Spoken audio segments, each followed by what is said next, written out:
이슈의 중심 최경영의 최강시사.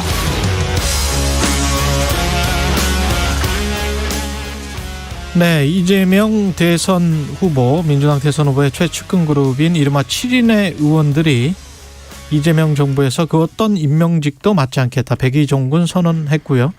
586 용태론과 맞물려서 여권의 인적 쇄신의 신호탄인 것인지 여당 내 레드맨 민주당 조응천 의원과 이야기 나눠보겠습니다. 안녕하세요. 네, 안녕하세요. 예. 조응천입니다. 네. 전반적으로 김종민 의원이 먼저 포문을 열었죠. 586 용태론에 관해서. 네네. 그 시점과 배경, 이유 뭐 이런 것들도 궁금하고요. 아무래도 뭐 국민들께서 대통령 뽑아주시고 민주당에 절대 다수 의석 몰아주시고 그렇게 했는데 한 민주당에 대해서 많이 실망들을 하신 결과가 지금 이렇게 나타나고 있다고 저는 봅니다. 지지부진한 지지율. 예, 뭐 기득권 정당, 뭐 내로남불 뭐 그런 얘기가 계속 있었지 않습니까? 그리고 이번에 정권 재창출을 하더라도 또 뭐 그런 우려는 여전할 것이다. 뭐 그런 걱정. 예. 그게 정권 심판 우위론으로 계속 나타나고 있다라고 볼 수가 있고요. 그래서 여기서 뭐 앞으로 이렇게 잘하겠다라는 거 플러스 예. 정말 진정성 있는 처절한 반성 또 스스로 내려놓는 모습 거기서 어떤 혁신 또 대선에서의 절박감 뭐 이런 것들까지 있어야지 국민들이 아 정말 저 좀 이제 좀 달라지려고 하는 것이구나. 예. 이게 당내 기류를 어떤 이런 기류가 주류 기류가 있는 겁니까? 아니면 김종민 의원이랄지 이른바 이제 7인회라는 분들이 어떤 먼저 선수를 친 겁니까? 그룹별로 뭐 이대로는 좀 힘든 거 아니냐. 예.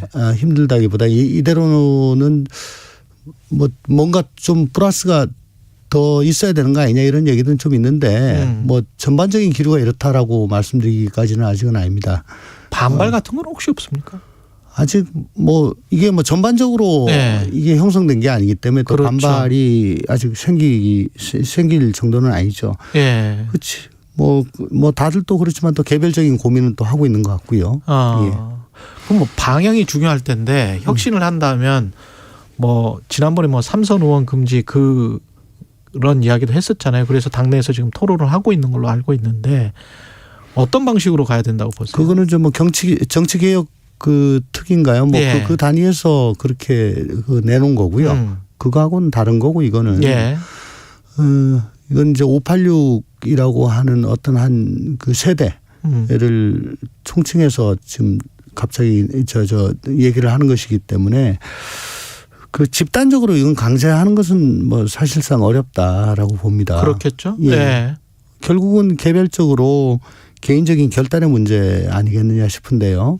그래서 어제 우리 이재명 후보도 이게 뭐 어떻게 강제할 수 없는 문제 아니냐 이렇게 얘기를 했던 걸로 전 생각을 합니다. 예. 그렇지만은 그 국민들의 곱지 않은 시선이 있다. 이 여기에 대해서는 적지 않은 의원들이 문제의식을 지금 갖고 있는 것 같고요. 결국은 결단해야 하는 거 아니냐 하는 그런 생각들이 점점 좀 커지는 것만은 사실인 것 같습니다. 다만 우리가 유의를 해야 될 것은 이게 당내 갈등 요인으로 잘못 비화되는 거 이거는 경계를 해야 되겠죠. 이 586 퇴진론과 이른바 7인회가 선언한 것 이재명 정부가 성립된다면 어떤 임명직도 맡지 않겠다. 이것과는 뭐 결이 다른 겁니까? 아니면 맞물려 있나요 이게? 일종의 선도적 역할을 하리라고 봅니다. 의도했든 하지 않았든. 사실 7인회라는 것이 이 사람들이구나라고 딱 알 만큼 그렇게 뭐 널리 알려진 얘기는 아니잖아요. 그렇죠. 여의도에서나 뭐 좀 정치 고관여층이나 알까. 그래서 근데 다만 이분들이 그동안에 여의도와는 무관했던 이재명 후보가 여의도 정치에 교두보를 마련할 수 있게끔 만들었던 그런 최측근 그룹이란 거. 예. 그래서 그렇다면은 이재명이 대통령 당선되면은 이 사람들이 이재명 정부에서 뭔가 큰 역할을 하겠구나라고 논리적으로 또 경험적으로 자연스럽게 이어질 수 있는 부분을 먼저 선도적으로 끊었다는 거. 그래서 우리는 그동안에 뭐 기득권 정치와는 완전히 결별을 하겠다. 예. 완전히 다른 모습 보여주겠다. 누가 시키지도 않았는데 먼저 이런 모습 보여줌으로써 던지는 정치를 먼저 하겠다는 거. 기득권을 내려놓는 정치. 이런 기풍이 결국은 마중물이 돼 가지고 우리 민주당의 인적 쇄신의 큰 물길이 될 수가 있는 것이죠. 뭐 더 나아가서 김종민 의원이 얘기하는 정치 쇄신까지 나갈 수 있으면 더 좋고요. 과거 DJ 대통령 때 대선 직전에 권노갑, 하나갑 뭐 이런 분들이 최측근 그때도 뭐 공교롭게 7분이었습니다. 7명이 임명직 포기 선언했었습니다. 그때는 뭐 저 레드 컴플렉스 같은 게 있었고 뭐 좀 여러 가지 더 씌우게 있었는데 그때 이런 분들이 안 하겠다 해가지고 중도층들이 안심을 했던 적이 있었습니다. 뭐 과거 사례도 있었다는 걸 말씀드립니다. 이런 것들이 정말 진정성이 있으려면 또 다른 어떤 조치가 있어야 되지 않을까 그런 생각도 들기도 하고요. 의미 있는 변곡점을 만들려면. 네, 어쨌든 최측근이라는 점을 좀 알아주셨으면 좋겠고요. 아까도 말씀드렸다시피 이재명이라는 사람이 영선인데 예. 아무도 주목하지 않았을 때부터 이재명을 도와주겠다라고 해서 교두보를 했던 사람들이 그 어렵게 시작했던 사람들이 먼저 던졌다는 게 중요한 거고 예. 그다음에 아까도 말씀드렸다시피 이게 이제 마중물이 될 수 있다는 그런 의미니까요. 또 지금 다들 개별적으로 고민을 하고 있고 또 그룹별로 고민을 하고 있는 그런 움직임이 있다는 말씀드립니다. 어제 성남 상대원 시장에서 이재명 후보 그 연설이 있었지 않습니까? 그러면서 본인 그 욕설 파일 관련해서 뭐 눈물을 흘리면서 네. 호소를 하는 모습을 저도 영상으로는 봤는데 이게 어떤 의미에서 연설을 한 걸까요? 즉흥적이었습니까? 어땠습니까? 이게? 제가 뭐 그 속에 들어갔다 나오지 않아서 잘 모르겠는데 아무래도 그 장소가 자신의 애환이 쭉 서린 그런 곳이었다 보니까 뭐 여러 가지 참 거기가 삶의 터전이었더만요. 보니까. 예. 그러니까 안동에서 어렸을 때 올라와 가지고 정말 어려운 시기 소년공 할 때 거기서 쭉 성장을 하지 않았습니까? 예. 그런 생각들이 주마등처럼 지나갔던 막 그런 점도 있지 않았겠죠. 있지 않았나 싶습니다. 그런 부분들이 가령 무슨 이제 토론에서 윤석열 후보가 그런 지점들을 물어본다면 이게 적절하게 대응하는 방식이라고 보세요. 어떻게 생각하세요?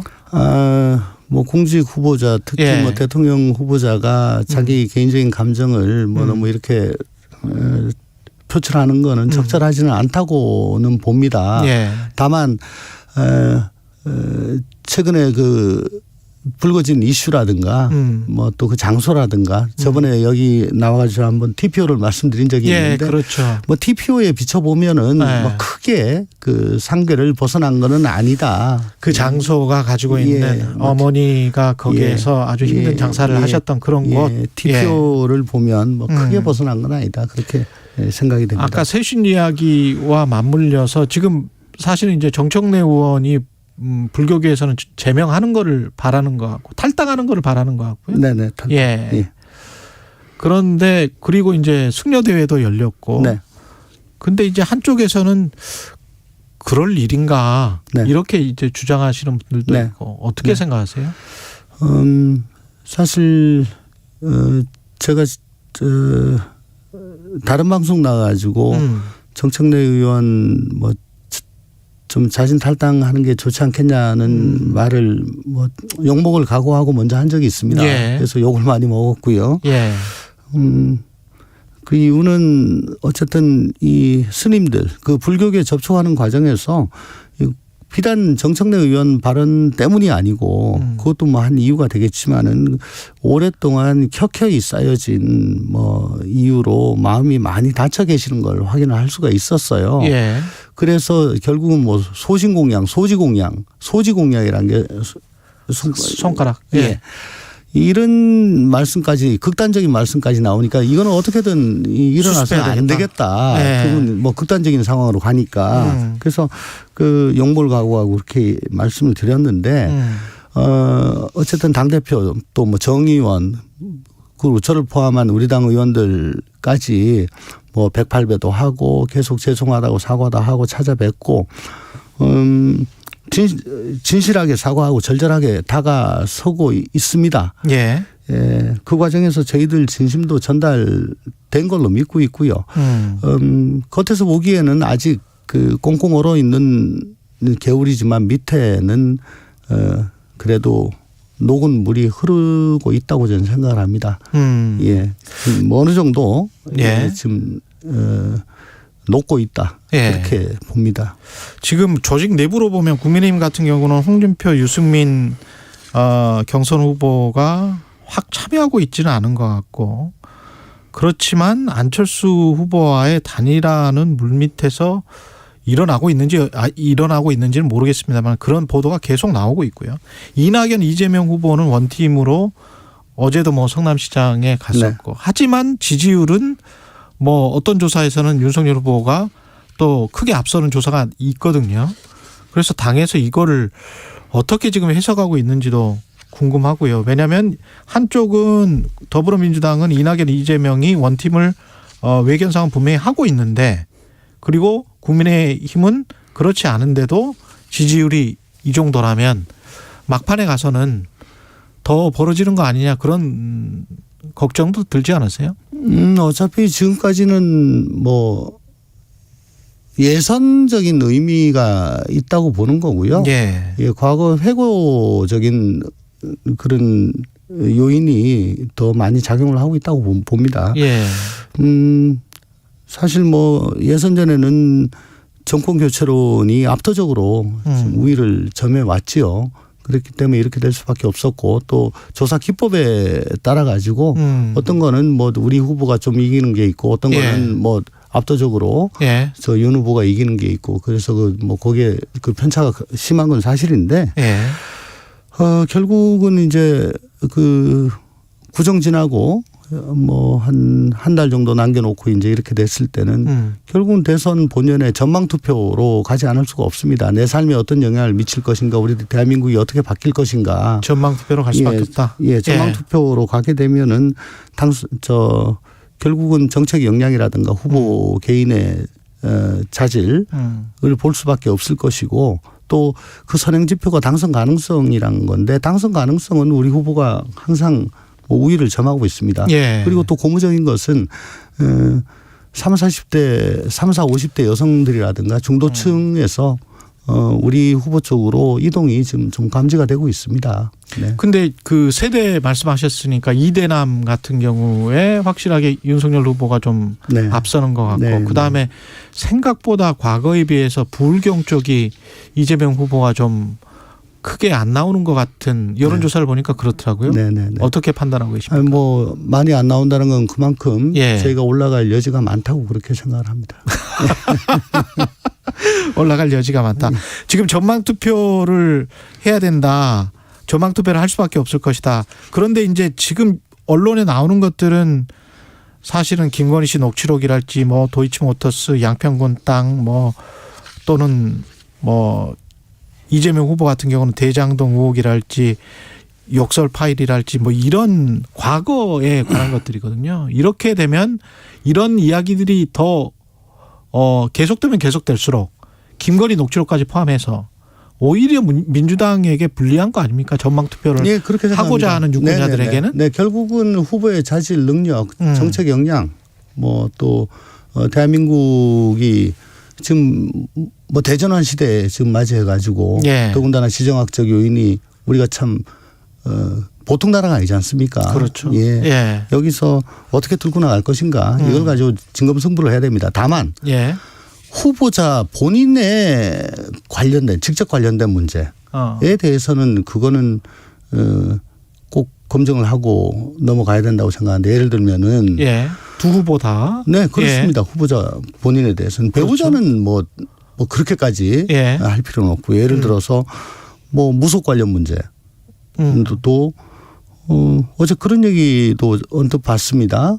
김건희 씨가 우리 남편도 약간 그런 영적인 기가 있다. 뭐 영빈관 옮긴다 그러면서 영빈관 옮긴다는 이야기를 했죠.